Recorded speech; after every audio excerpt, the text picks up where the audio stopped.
Hey everyone, welcome to Coffee Talk. It's great to be outside today. I heard it was supposed to be raining today. Really? And so I was like getting everything ready for that, and then it's a glorious day. Just beautiful. And so yeah. hopefully you're watching this and it's still a nice beautiful spring day wherever you're at. Mother's Day is right on the doorstep, It's right? This Sunday. It is Yeah. coming up. It might already be Mother's Day when you're watching this, but it's Mother's Day. Now, I'm not going to give away, in case Sheena watches this before Sunday, I don't want to say what we're doing in our house for Mother's Day, or I don't want to say what I'm doing for my mom for Mother's Day or anything. So I'm not going to ask you because I don't want to have to answer the question myself. But Mother's Day means a couple little changes in the pattern for how ministry happens at Lakeview, and we wanted to make sure that you, church, are updated on that. And so what that means is a few things. One, normally, because we do an every other week pattern with our kids ministry Zoom calls, normally that would be this morning. I'm really hopeful that your children, moms, are treating you in some way. And I know in our house, sometimes getting that Zoom call going is more stress than it's really. And I kind of looked at Sheena and I said, you probably don't on Mother's Day want me to add that to your day. And she says, no, thanks. So, which is fine. I was already kind of planning that maybe we won't do it on Mother's Day. So we're just delay it 1 week. And so not this week, but the following week will be that Zoom call so that moms, you can spend time with your kids in the morning. And hopefully again, I gotta say, in our house, we don't do breakfast in bed. Sheena that's not her thing. The last thing she wants really is crumbs in bed. Yep. So, but whatever, I hope it's a special morning for you moms and whatever that is. So that's gonna be a little different. Normally, second Sunday of the month, we would have a prayer evening, right? Also a Zoom call. We're really hoping that for all of you whose kids are scattered, you've got just a ton of Zoom calls already going. We're not going to add one more, but we're also going to just sort of put that off 1 week and catch it the following week. And so, not this Sunday, but the following Sunday, expect that there'll be prayer in the evening, and we're looking forward to that. Looking forward to connecting with people in those ways, and so just be mindful of that. Also, the service is going to be a little different. It's what's the word for it? I guess pre-recorded. Is that the best way to? Yeah. How do you say it? Premiere? It's a premiere. Well, like we used to do? Normally we just there's a few reasons for that. It's not all about Mother's Day. It kind of has a little bit to do with Kevin being away and stuff. But you know what? It's there will still be a service like normal. It might not feel normal. It's going to be a little. We just thought a little variety might be nice too. Yeah. It's actually a beautiful service. I'm excited to. I'm excited. Yeah. I have nothing to do with it, so I'm very excited that this is. Oh, that's right. It's already done. It's ready, Yeah. and I just so I'm looking forward to it. Like everybody else, we will check it out Sunday. Get my days right. It is still Sunday at 10 o'clock, normal. On YouTube, on the church website, it's also there. And we do have a unique guest, somebody that's normally not part of a service that's going to join us. So, way to tantalize everybody here with a unique guest. Yeah. That's excellent. Yeah. Something that's been going on for a number of years that begins with Mother's Day is the baby bottle. The Baby Bottle Brigade. I'm like, do they still? Yes, they still call it the baby. Yep. So the Okanagan Valley Pregnancy Care Center has a fundraiser that goes from Mother's Day to Father's Day. And Jeff, you were doing some reading on this because it's new to you. You read a stat that you thought was quite significant. So what they ask you to do is to fill this to come and get a bottle. Yeah. So we have, 20 bottles at the church. So you come and grab a bottle or more and fill it with money. So you can put change in here, you can put cash in here, you probably put checks in here, whatever.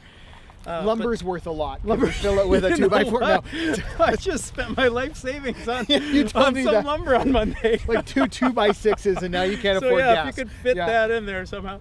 But anyways, they collect money so you can do it that way, physically grab a bottle and fill it, which is great. You can also go online www.ovpcc.com. If you can't remember that, just let us know. We'll tell you. But anyways, I'm getting to your question. Yeah.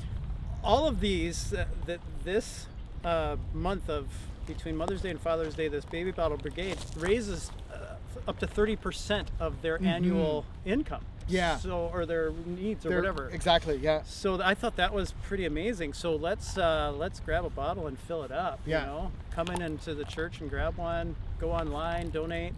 Right, and even if you just want to know more about what Okanagan Valley Pregnancy Care Center does, go to their website. Lots of great information there. It's real. It's helping moms to be who are in crisis or not, but just a lot of there's unexpected pregnancy, whatever. When people need help, they're there to help. It's a way for us to help our community, and it's a great opportunity for us as a church just to go. You know what? This is not something we could do. Like there's none of us are equipped to really help in that way, but thankfully there's great people in our town who are equipped to help in that way, and they just need some help, and we can come alongside that. And so, encourage you to give as you're able, online if that would be better for you, or come and get a bottle. It's always kind of nice to, empty the pockets of change and fill it up and that's great. So running that till Father's Day. So you'd want to get it back to us the week before Father's Day, I think. Right. So we can, But we're excited about that. It's going to be you know what? I've already dropped this a couple times this morning. Thankfully, they're not glass bottles anymore. They're plastic, so they need your coins in order to get heavy. But now, Jeff, you were telling me before we started recording this about you said it was a passage in Mark, and I'm trying to remember the chapter. Was it 8? Chapter Mark 8. 8. Yeah. Kind of. How was that impacting your week this week as you were reading through that? Well, so a couple friends of mine and I meet together Tuesday evening and read the Bible together and talk about it. And so Mark 8 was the passage, and it was where Jesus feeds the 4,000. Right at the beginning of the chapter, I think it's the first 13 verses, something like that. Jesus feeds, so he's out and he has compassion on the people that have come. This is a question that, there's so much there, but why did the people come unprepared? When they're coming to meet this prophet, this guy they've heard about, Jesus, and so did they come expecting him to take care of their needs? That's kind of cool. But that's just a question, right? But Jesus has compassion, he's like, tells his disciples, okay, let's feed the people, and they're like, what? Where are we gonna go get all this food, right? And he's like, well, what do you have? And so another cool part was somebody had to give up their lunch. They gave up their lunch to Jesus. He broke it and fed everybody. And here's where you're asking. It's taken me a long time to get to answer your questions. You just want to spend more time out in the sun. Yeah, that's right. I get it. So he gets done feeding all these people. The Pharisees come up to him and says, show us a sign that you're the guy, right? And he's like, I think he's thinking, I just fed 4,000 people, right? And I just, the previous chapters, I did this and that and that. Like, you can go back and every chapter he's doing a miracle, and they come and demand for a sign. He's like, I'm not going to give you a sign, right? and I thought that was so cool on so many levels. Like, one, are you even paying attention? Two, and that's what we discussed last night, right? And so this isn't just my thoughts, it's our thoughts that we talked together. But then another thing is, he's just so confident. Chris, I bet I can beat you up. Well, prove it. Well, okay, well, I don't have to, I right? bet you can beat me up no, too. I'm just saying. Sorry, if that's where we're going, Jeff. No, it's no contest. I've tried to. I'm throwing too much. I'm mixing a metaphor in there. That's all right. It's all good. So I'm thinking of the high school kid, right? Who thinks he's tough, right? The guy's like, prove it, and he feels like he has to. Well, if you're tough enough, you don't have to prove it, right? And Jesus is like, I'm not going to show you a sign. I just did. So, anyways. Yeah, that was a silly example, but keep going. So he gets done with that, and one of the discussions we talked about was people want Jesus to show them to them on their terms, and Jesus is always working. It's just whether we're aware of it or not. Yeah. So a question we thought that would be good to ask Yeah. ongoing is, how have you seen God at work? You know, because he is, Yeah. we just need to be aware. Right. So just to even have that question coming up on a weekly basis. So yeah, next week we'll maybe, and I think that's a great thing for us to think of. It kind of makes me think a little bit, and I think I used this already in a coffee talk before, but in our class, we were talking about how the kingdom of heaven is always, it's active around us, like we're in it now, but we don't always recognize it. And the illustration our prof used was that it's like music, like something you have to tune your ear to hear. I don't know if you ever had this in music class in middle school. We would listen to like Peter and the Wolf, some kind of like classical or some sort of symphony, and we had to try and distinguish what instruments we could hear. Right. And so so we'd listen for an oboe and we listen but if you don't know what you're listening to or listening for, you just don't know what you hear. It just jumbles up. And so we had to kind of, it's a skill you develop. Yes. And I think seeing God at work around us in his world, and that's, I guess the first step is just recognizing this is his world. Yeah. We look around constantly and go, wow, it's so cool. It's God's. God's like I made it. You're just discovering this now. Right. So he's always at work in this world, and we just need to train ourselves for recognizing the marks of that. Yeah. And discerning his handiwork. And so that's a great illustration. That is so show us a sign. Well, if we know where to look, there's signs here, right now. Right. And we just need to learn that. So that's kind of what we as staff have started talking about. How do we discern that? How do we distinguish where God is working and isn't working, and so that we can share that with others? Yeah, share it and celebrate together his work.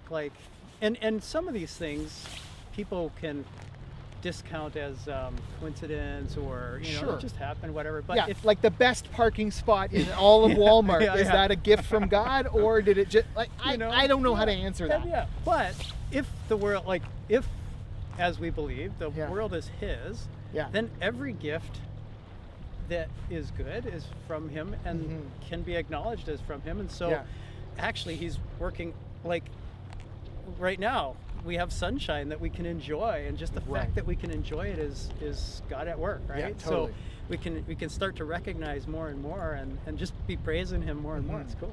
Yeah.